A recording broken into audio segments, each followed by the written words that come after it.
Salam Indonesia, salam Nusantara dari Sabang sampai Merauke, dari Miangas sampai Pulau Rote, dan selamat malam, selamat sore menjelang malam.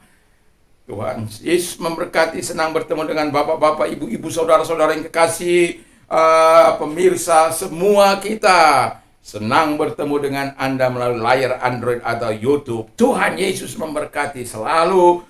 Doa saya dan harapan saya kepada kita semuanya, kekuatan Tuhan, energi Tuhan, urapan Allah, semangat ilahi senantiasa menyertai hidup kita, dan kekudusan menjadi bagian kehidupan kita. Puji nama Tuhan. Dan renungan firman Allah pada sore menjelang malam ini yang terdapat di dalam masih sambungan, ya, masih Tuhan berkisar, Tuhan sanggup menghukum siapapun yang tidak taat kepada Tuhan. Kita lihat Mazmur 106 ayat 16 sampai 18, demikian bunyi firman Allah. Begitu dalamnya Mazmur 106 ini dengan banyak kisah yang ditulis di dalamnya, dan saya akan bacakan. Mereka cemburu kepada Musa di perkemahan dan kepada Harun orang kudus Tuhan. Bumi terbuka dan menelan datan menutup kumpulan Abram. Api menyala di kalangan mereka, nyala api menghanguskan orang-orang fasik itu. Haleluya. Jadi di sini kita lihat ada Korah, ada Datan, ada Abiram yang menjadi provokator, menghasut orang-orang Israel untuk melakukan pemberontakan kepada Musa, ya. Karena Alkitab katakan mereka itu cemburu kepada Musa. Apa sih yang dicemburui kepada Musa itu? Kalau kita baca dalam Bilangan 16 ayat 1 sampai dengan 35, kita akan temukan bahwa mereka cemburu kepada Musa karena merasa Musa itu enak-enaknya aja gitu. Kalau soal kepemimpinan, soal sabotase soal kepemimpinan. Bukan Musa saja bisa memimpin, saya juga bisa memimpin. Korah bisa memimpin.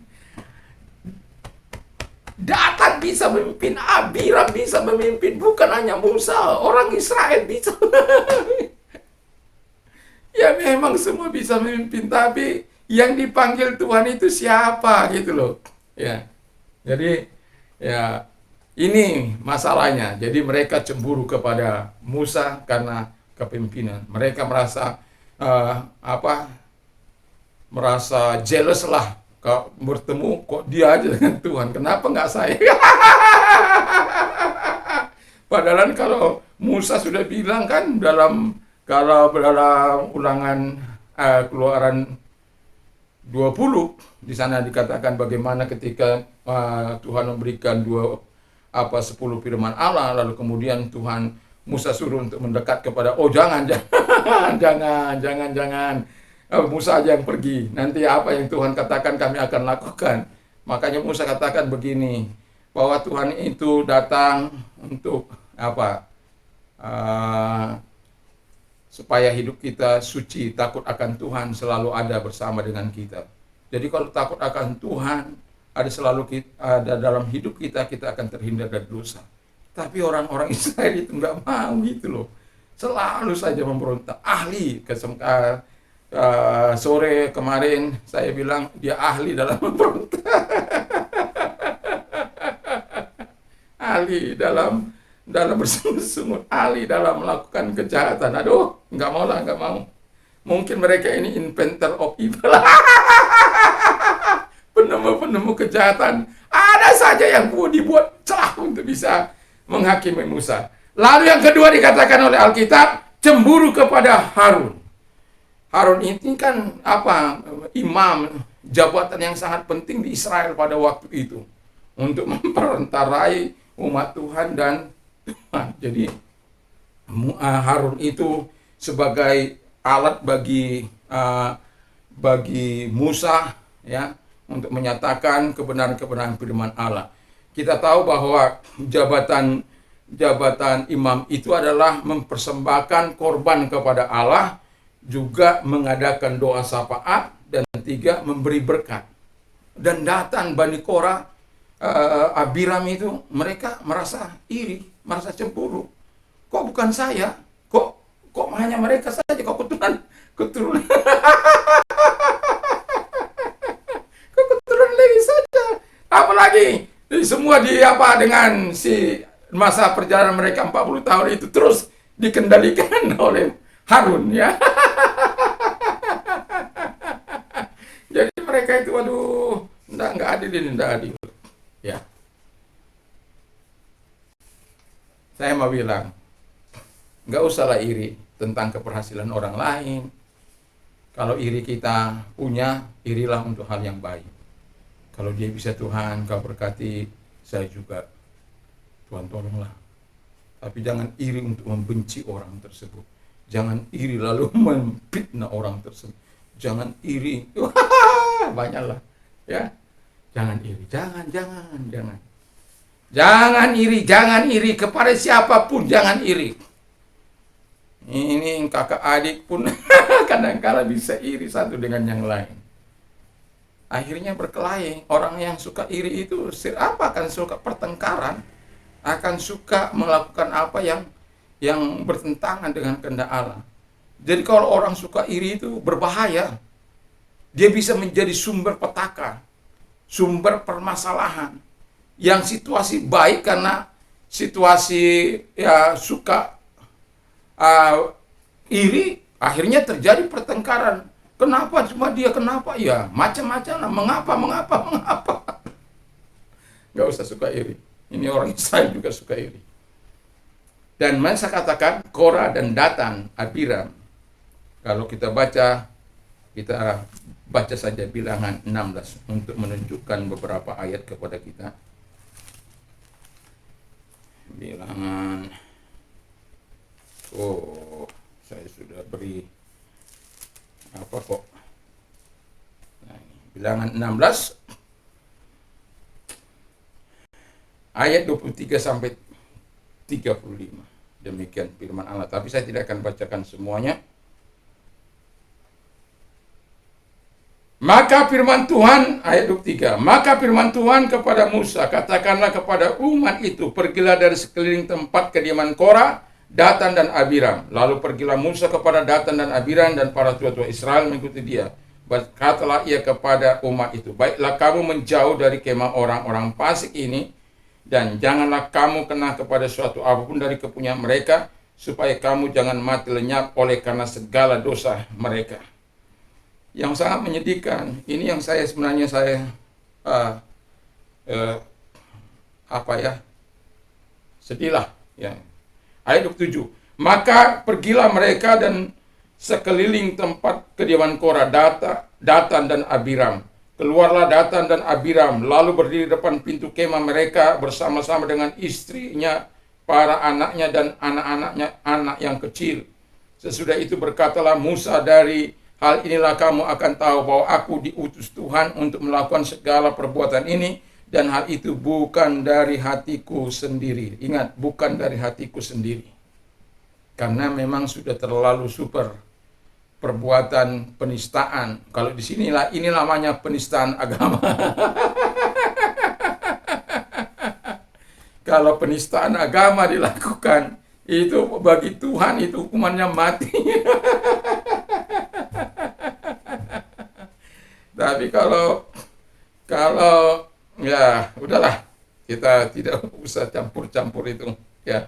Jadi ini yang mau saya katakan, jika orang ini nanti mati seperti matinya setiap manusia, dan mereka mengalami yang dialami setiap manusia, maka aku tidak diutus Tuhan. Tetapi jika Tuhan akan menjadikan sesuatu yang belum pernah terjadi, dan tanah mengangahkan mulutnya dan menelan mereka serta segala kepunyaan mereka, sehingga mereka hidup turun ke dunia orang mati, maka kamu akan tahu bahwa orang-orang ini telah menista Tuhan. Baru saja ia selesai mengucapkan segala perkataan itu, maka terbelalah tanah yang di bawah mereka, dan bumi membuka mulutnya dan menelan mereka dengan seisi rumahnya, dengan semua orang yang ada pada Korah dan dengan segala harta milik mereka. Jumlahnya kira-kira 250 orang. Yang mau saya katakan, dampak dari perbuatan pemberontakan kita kepada Tuhan bukan hanya diri kita, tapi keluarga kita juga punya dampak yang begitu luar biasa. Akibatnya hukuman juga mereka terima. Itu sebabnya firman Allah katakan Tuhan mengasihi orang-orang yang mengasihi Tuhan sampai 1000 generasi. Dan orang-orang yang memberontak, kata firman Allah, pada sampai generasi ketiga dan keempat. Itu sudah, jangankan sampai generasi ketiga dan keempat, generasi kita saja kita sudah sangat sedih, apalagi sampai generasi ketiga dan keempat. Tapi Tuhan menunjukkan kasih-Nya kepada orang-orang yang takut akan Tuhan, yang hidupnya benar di hadapan Tuhan, kepada 1000 generasi. Jadi hiduplah dengan Tuhan, jangan hidup memberontak, jangan menjadi provokator, apalagi provokator di ladangnya Tuhan. Anda bebas mungkin, tapi tidak, satu kali Anda akan terjerembab. Jangan pernah menjadi provokator, apalagi di ladang Tuhan. Jangan pernah menghasut orang melakukan hal-hal yang jahat, apalagi di ladang Tuhan, apalagi dalam pekerjaan Tuhan. Jangan pernah. Bukan hanya engkau yang berdampak, keturunanmu pun berdampak, kepemilikan pun berdampak. Semua harta benda mereka diserah. Sedih, tapi ya bagaimana gitu. Makanya kalau kita baca firman Allah ini, kok ada orang seperti ini memberontak, kok Tuhan dilawan. Gak akan menang melawan Tuhan, gak akan menang melawan Allah. Nggak akan menang, padahal Tuhan itu senantiasa memberikan roh-Nya kepada kita, menyertai kita, membimbing kita, memberikan hikmat-Nya. Kemana itu? Kok kita lebih mengedepankan kekerasan hati kita, mengedepankan kedegilan hati kita? Itu sebabnya firman Allah, jika engkau mendengarkan suara Tuhan Allahmu hari ini, jangan keraskan hatimu. Beri Dia tempat untuk mengubah hidupmu, untuk masuk dalam hidupmu.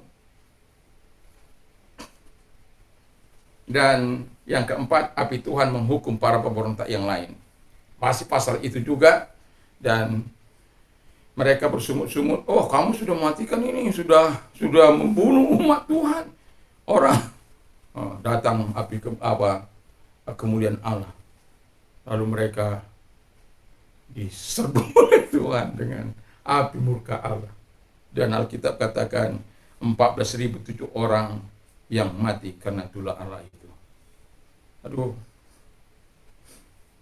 saya mau katakan kepada kita, biarlah kita orang-orang yang menjadi taat kepada Tuhan, jangan menjadi orang-orang pemberontak. Saya mengungkapkan ini karena Alkitab yang mengatakan masih lagi bersambung soal Tuhan sanggup menghukum siapapun. Kita tahu Musa saja dihukum oleh Tuhan tidak sampai ke tanah perjanjian. Musa saja, hanya karena disuruh berbicara kepada batu untuk mengeluarkan air di depan orang-orang Israel. Tetapi mereka tidak melakukan, justru Musa memukulnya. Dan itu kata firman Allah, melanggar kekudusannya, karena Musa dianggap tidak percaya pada kemuliaan Allah. Itu karena sudah dongkolnya hati Musa. Sampai saya bilang, janganlah kita menjadi alat yang membuat orang lain menjadi tersandung. Saya sudah nyatakan itu di kemarin malamnya, ya. Jadi jangan kita menjadi alat untuk itu, jangan. Tapi kita menjadi berkat untuk kemuliaan bagi Tuhan. Biarlah kita menjadi orang-orang yang setia, taat kepada Tuhan, dan selalu ingin memuliakan Allah. Bukan menjadi provokator, pemberontak, bukan.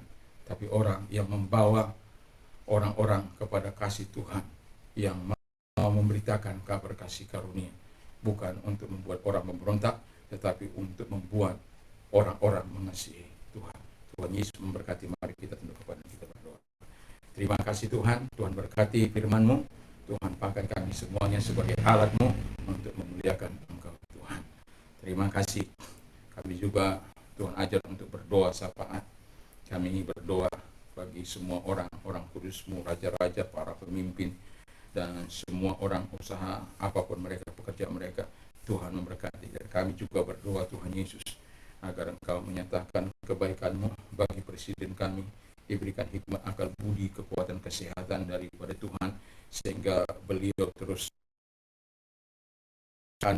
beliau untuk memimpin bangsa ini, supaya bangsa ini tetap mengalami kemajuan ekonomi, pertahanan, keamanan, semuanya dalam kendali, dan semuanya masyarakat mengalami cukup sandang, pangan, papan, dan lain sebagainya. Terima kasih. Jangan beri kami pemimpin-pemimpin yang tidak takut akan Tuhan, tapi beri kami pemimpin-pemimpin yang bijak, yang bukan pintar menata kata, tapi betul-betul pintar memberikan solusi bagi masyarakat yang dipimpinnya. Baik itu para gubernur, baik itu para bupati, wali kota, camat, lurah, RT, RW, semuanya Tuhan diberkati oleh Tuhan. Aparat TNI maupun ABRI diberkati oleh Tuhan. Para dokter diberkati oleh Tuhan. Juga Tuhan, semuanya diberkati oleh Tuhan. Stakeholder bangsa ini diberkati. Dan kami juga berdoa Tuhan Yesus, Tuhan memberkati gereja Tuhan untuk terus menyampaikan suara kebenaran dan keadilannya bagi masyarakat bangsa ini. Terima kasih. Gereja Pantai Kosta juga Tuhan berkati, di lembah, dimanapun, di hutan kah, di bukit kah, di gunung kah, dimanapun mereka melayani, Tuhan selalu menyertai. Tuhan selalu memberikan kekuatan, kesehatan daripada Allah dalam hidup mereka. Dan seluruh sidang jemaat Tuhan juga diberkati. Dan kami juga berdoa bagi orang-orang yang sakit Tuhan, baik yang COVID. Kami berdoa agar Engkau menyatakan kebaikan-Mu, kemurahan-Mu kepada mereka. Karena kami tahu Tuhan mampu untuk menyembuhkan orang-orang yang percaya kepadamu, akan kuasa-Mu, akan mujizat-Mu. Selalu ada pertolongan bagi orang-orang yang sembuhlah Engkau dari COVID-Mu, dan percayalah Tuhan sudah menyembuhkan engkau. Dan bagi engkau yang sakit apapun, yang sedang terbaring di ICU, di rumah sakit, atau Anda yang sedang mendengarkan ada keluarga Anda yang sakit, tumpangkan tangan atas mereka. Dan saat ini mari kita berdoa Tuhan Yesus, tumpangkan tangan atas mereka yang sedang menumpangkan tangan, atau Tuhan langsung kepada mereka, menumpangkan tangan atas mereka yang sakit dalam nama Tuhan Yesus, sehingga yang buta melihat, yang tuli mendengar, yang bisu berkata-kata, yang lumpuh bernyanyi. Tuhan Yesus, yang jantung juga dipulihkan oleh Tuhan, yang gagal ginjal diperbaiki oleh Tuhan, dipulihkan oleh Tuhan, yang mandul diberikan anak, dibuka kandungannya, yang impoten juga Tuhan tolong semua disembuhkan oleh Tuhan. Dan orang-orang kerasukan setan disembuhkan oleh Tuhan di dalam nama Yesus. Orang kerasukan setan dihancurkan dalam nama Tuhan Yesus, setan keluar. Terima kasih Bapa di surga. Dan orang yang sakit itu, yang dirasuk itu, disembuhkan oleh kuasa-Mu Tuhan. Dalam nama Tuhan Yesus Kristus kami juga berdoa bagi tunai, Tuhan tolong hadir kepada mereka untuk melepaskan mereka. Karena kami telah melihat orang-orang yang hidup tapi di kepalanya bisa keluar ulat, dan kami sudah menyaksikan bagaimana pertolongan Tuhan bagi orang-orang yang diguna-gunai sehingga belasan hampir 10-an tahun tidak bisa tidur, tetapi ketika kami mendoakan mereka, mereka bisa tidur dan menikmatinya karena Tuhan. Dan itulah sebabnya kami bangga mempunyai Tuhan, kami bangga mempunyai Allah yang hidup, bahwa Allah kami adalah Allah yang penuh kuasa. Apapun mereka yang sakit, apapun sakit mereka disembuhkan oleh Tuhan. Selama engkau percaya, beriman kepada Tuhan, Tuhan berkati. Kalau engkau mengalami masalah dalam usaha pekerjaan dan apapun, kalau engkau orangnya, mari taruh, angkat tanganmu, dengarkan firman Allah, bahwa marilah kepada aku, hai kamu yang letih dan beban berat, aku akan memberikan kelegaan bagimu. Serahkanlah segala khawatirmu, persoalan, masalahmu kepadaku, sebab engkau yang memelihara, sebab aku yang memelihara engkau. Itu kata firman Allah. Dan itu sebabnya kalau engkau orangnya, angkat kedua belah tanganmu, mari kita berdoa dan yakinlah Bapa di surga, Tuhan memegang tangan mereka, masuk dalam hati mereka, urapan Allah menyertai mereka sehingga mereka menjadi kuat cakap dan berkata, segala perkara dapat kutanggung dalam Dia yang memberikan kekuatan kepadaku. Engkau memberkati apapun yang dikerjakan oleh tangan-tangan mereka, sebagaimana firman-Mu bahwa Engkau yang memberkati apapun yang dikerjakan oleh tangan-tangan, sebagaimana dalam Ulangan 28 ayat 1 sampai 14 itu Tuhan. Terima kasih, kami percaya kepadamu. Kau menyelesaikan masalah mereka, masalah piutang-piutang mereka, masalah pekerjaan, masalah rumah tangga, apapun masalah mereka, Engkau selesaikan dengan baik. Dan kami juga berdoa Tuhan Bapa di surga bagi orang-orang yang mau menerima Yesus sebagai Tuhan dan Juru untuk lahir baru dalam Engkau. Dan kalau Engkau orangnya, taruh tanganmu di dada dalam nama Tuhan Yesus Kristus. Hamba tetap punya pengharapan kepadamu Tuhan, bahwa tidak ada satupun yang tidak dapat diselamatkan oleh Tuhan ketika mereka mau datang, yang mau datang kepadamu. Apalagi Tuhan, mereka menyerahkan diri kepada Tuhan. Haleluya, puji nama Tuhan.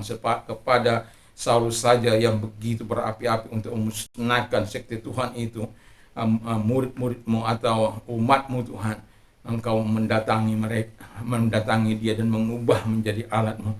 Terima kasih. Dan apalagi mereka menyerahkan diri ini, datanglah kepada mereka, isi hati mereka, isi hidup mereka dengan kekuatan-Mu, sehingga mereka terlepas dari ikatan dosa mereka dalam nama Tuhan Yesus Kristus.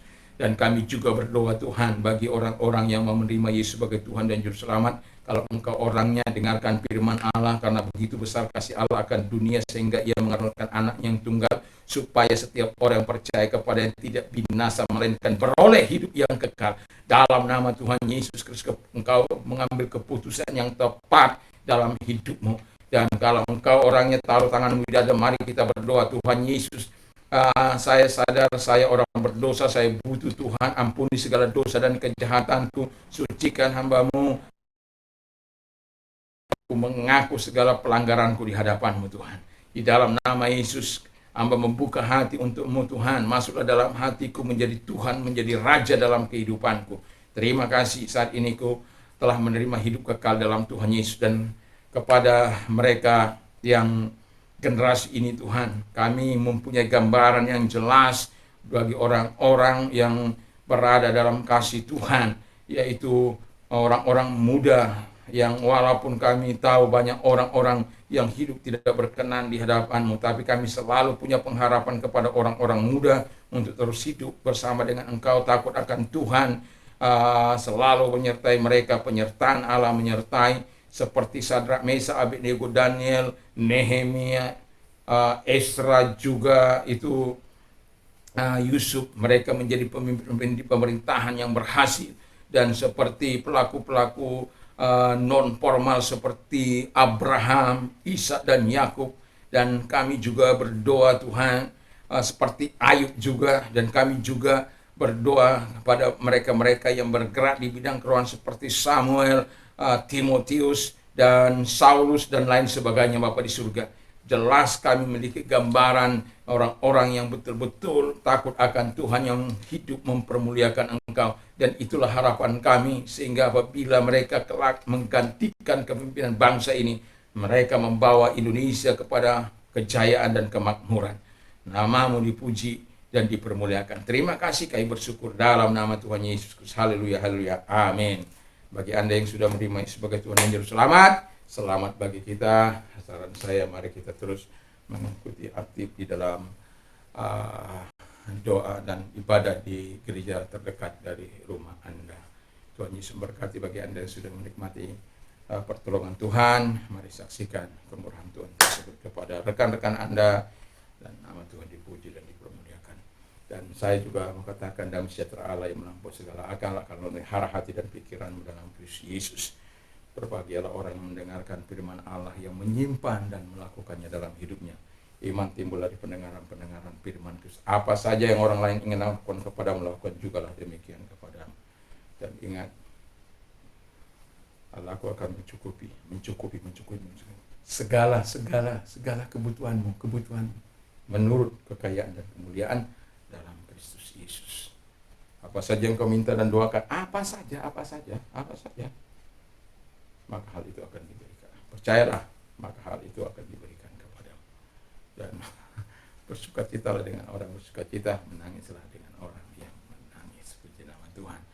Dan selalu mau saya katakan, saya berdoa supaya setiap kita dapat berkata segala perkara dapat kutanggung di dalam Dia yang memberikan kekuatan kepadaku, yaitu Kristus Yesus yang senantiasa menolong kita. Puji nama Tuhan. Dan saya mengatakan lebih baik hidup tanpa narkoba, karena narkoba dapat menghancurkan hidupmu, menghancurkan keluargamu, menghancurkan rumah tanggamu, menghancurkan masyarakat, bangsa dan negara. Katakan kepada narkoba no, tapi katakan kepada firman Allah dan Yesus yes, maka engkau akan diberkati oleh Tuhan. Puji nama Tuhan. Salam Indonesia, salam Nusantara. Saya hampir lupa, saya mau katakan kalau kita mau tidur, tidurlah dalam anugerah Tuhan, tidurlah dalam kasih Tuhan, baca firman Allah, berdoalah sebelum tidur, dan Tuhan Yesus memberkati. Salam Indonesia, salam Nusantara. Kekuatan dan energi Tuhan senantiasa menyertai kita. Bila kita tidur, penyertaan Allah yang luar biasa selalu senantiasa menyertai hidup kita. Amin. Tuhan